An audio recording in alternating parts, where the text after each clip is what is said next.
Shalom Bapak Ibu yang kasih dalam Tuhan, haleluya. Kita bersyukur Tuhan memelihara kita sampai hari ini. Kita sudah memasuki tanggal 17 Juni, hari Selasa 2025. Biar Tuhan terus memelihara kita hari demi hari. Dan sebelum kita tidur, ada baiknya kita kembali mendengarkan dan merenungkan firman Tuhan, sehingga bisa mengubahkan kita menjadi pribadi yang lebih baik lagi. Dan hari ini kita belajar dari tokoh di Perjanjian Baru yang bernama Maria. Maria Ibu Yesus. Maria adalah orang yang dipilih oleh Tuhan untuk melahirkan bayi Yesus. Saya beri judul renungan malam pada malam hari ini, Maria, hamba Tuhan. Ini dinyatakan sendiri oleh Maria dalam Lukas 1 ayat 38 dalam ayat hafalan kita yang berkata demikian. Kata Maria, sesungguhnya aku ini adalah hamba Tuhan, jadilah padaku menurut perkataanmu itu. Lalu malaikat itu meninggalkan dia. Tentunya ini adalah perkataan Maria kepada malaikat yang menyampaikan kepada dirinya bahwa ia akan mengandung dari Roh Kudus. Dalam ayat 35 dinyatakan, Roh Kudus akan turun atasmu dan kuasa Allah yang Maha Tinggi akan menaungi engkau. Sebab itu anak yang akan kau lahirkan itu akan disebut kudus, anak Allah.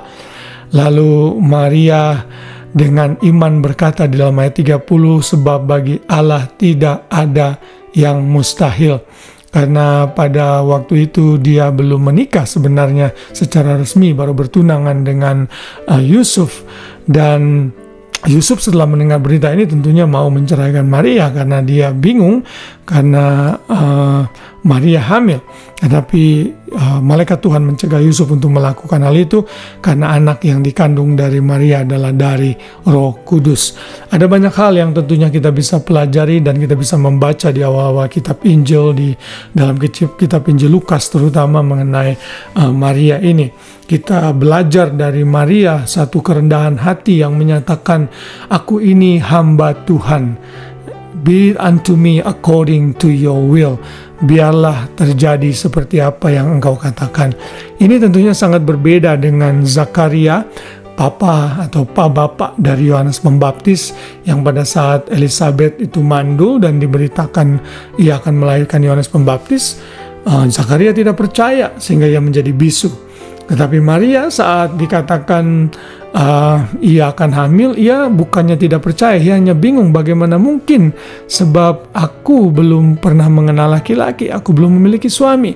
Tetapi Maria menerima saja dan percaya tidak ada yang mustahil bagi Tuhan.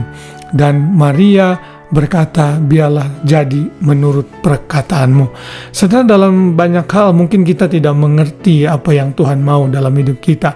Seperti Maria, kalau kita tidak atau belum mengerti, bukan berarti Tuhan tidak sedang bekerja dalam hidup kita. Lebih baik kita diam saja dan percaya bahwa Tuhan bisa melakukan dan sanggup melakukan segala sesuatu menurut kehendak, kekuasaan, dan kedaulatannya. Karena itu mari kita belajar seperti Maria menjadi hamba Tuhan yang taat dan setia melakukan apa yang Tuhan kehendaki. Kita tahu akhirnya Maria melahirkan bayi Yesus dan melalui Maria lah juru selamat lahir. Tentunya kita tidak percaya Maria itu tidak berdosa. Kita tidak percaya kita harus menyembah dan mengagung-agungkan Maria sama seperti kita mengagungkan Tuhan. Maria hanyalah tokoh yang diberikan keistimewaan untuk melahirkan Yesus Juru Selamat. Dari mana kita tahu bahwa Maria juga berdosa? Kita perhatikan dalam Lukas 1 ayat 46-56, di situ ada nyanyian pujian Maria. Dan ia membuka dengan pujian seperti ini dalam ayat 46-47. Lalu kata Maria, jiwaku memuliakan Tuhan, dan hatiku bergembira karena Allah, juru selamatku. Itu berarti Maria membutuhkan juru selamat juga.